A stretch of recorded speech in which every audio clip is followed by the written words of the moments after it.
duty-free time to go back into Mykonos town. I would just like to introduce our bus driver here, Christos. Hello, Christos. He says hello. Good morning, everybody. He got the microphone. Afternoon, everything. For some people, most people on this island, and he is right, it is morning because they've just woken up because they were partying all night. Yeah, he's probably seen a lot on the roads, just getting up to go to the beach. So, I am going to sit down because I get him a bit stressed when I'm standing up. An easy way of saying Christos, just to say, is Chris. Okay, so you can remember that name as well. Christos, yes.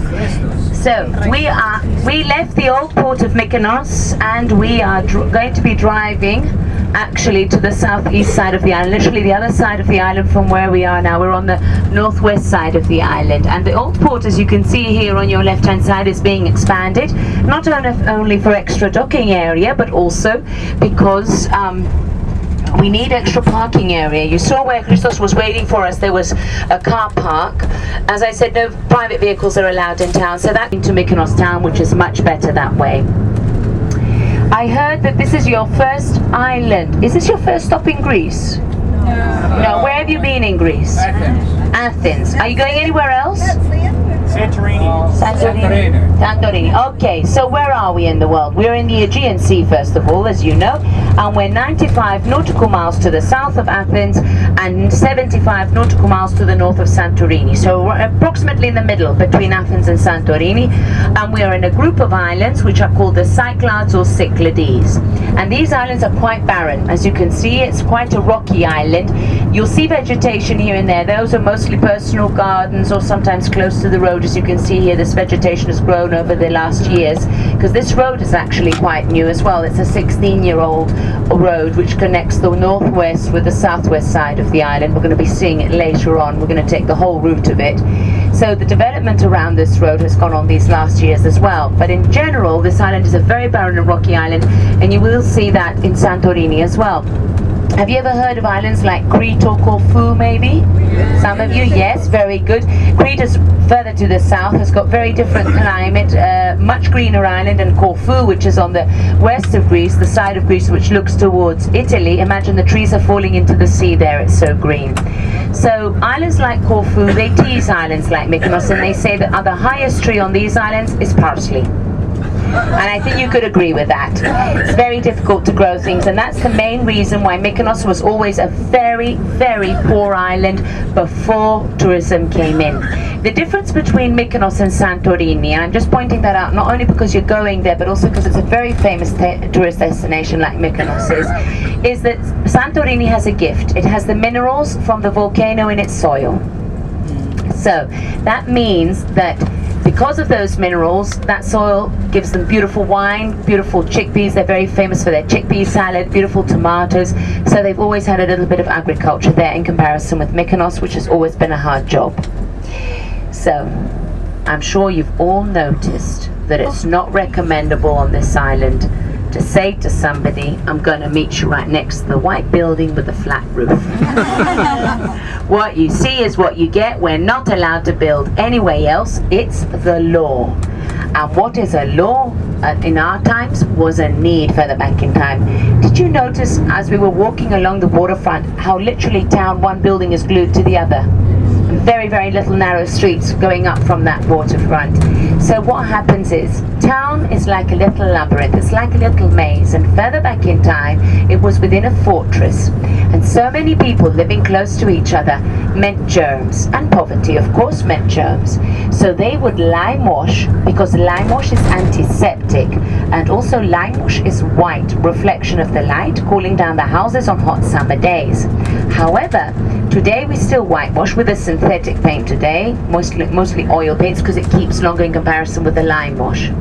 And from our flat roof, the way the buildings end, I don't want you to think that's the end of the roof as well. It's like about I would say a foot below the ending of the wall and the ending of the roof of the house, and it makes like a little very shallow pool on the top of the roof, because what happens is from our roof we have a cistern which goes down we have a pipe which goes down into a cistern, into a water tank, gathering up rainwater, one of the main sources of fresh water.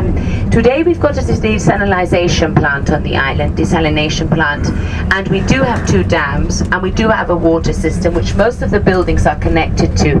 But if you live out of town and you've got some space, then you'll have a tank underneath your terrace for extra fresh water. And that's why these islands are so popular, because usually that wind is blowing. That bay down there, Ftelia, that you see, is actually number 1 for windsurfers. I know you wouldn't believe me on a day like today, but usually you get quite a few windsurfers down there. And also down there, the archaeologists have found the oldest settlement of the island, a settlement which goes back to 4,500 before Christ. It is a settlement, foundations of stone buildings and chips of ceramic vases which go back to that time, so a very long time ago. It shows that Mykonos has been lived on continuously for 6,500 years. I don't want you to think that that makes Mykonos any more special than other parts of Greece. It doesn't. It just shows that Mykonos is a place where people have stopped by for many thousands of years. And not only that, think of the knowledge of the sea that these people have in those days. Everybody thinks that the Aegean Sea, because it's a small sea, you've got big pieces of land on either side, Greece and Turkey, and lots of islands which are like stepping stones in a lake, and they are like stepping stones in a lake. But it's not the easiest sea to sail through because of its continuous winds and because of the currents between the islands. So people, difficult to imagine, but it is true, over 6,500 years ago in this area of the world had very good knowledge of the sea, except for some of the cities which have full day schools for the mothers who are working, but we do get a lot of homework from day 1. We have 3 kindergartens, 3 primary schools and 2 high schools on the island. If children want further education, they have to move away to a larger island or a larger city.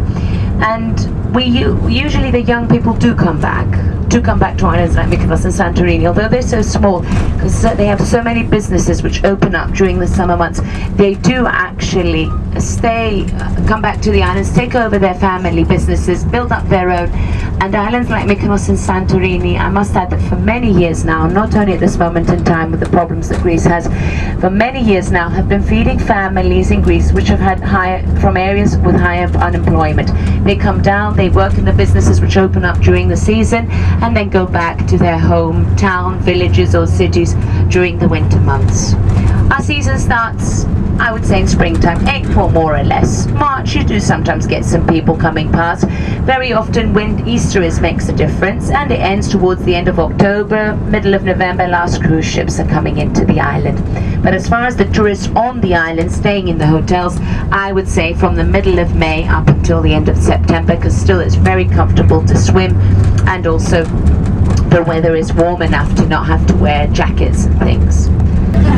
Definitely, especially in springtime when the shops and the bars and the cafes, they all freshly paint for the beginning of the season to look nice and clean for the visitors. We're nearly there. We're nearly at our first stop, and we've made one of the longest routes of the island from the north, well, I would say central west side of the island to the southeast side of the island.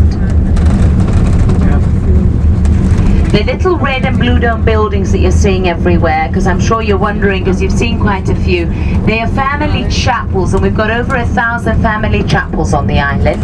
I will be talking about the family chapels, but I want us to visit the monastery first, so you can start getting into the mood and the feeling of the Greek Orthodox Church, and then you'll realize why we have so many of these.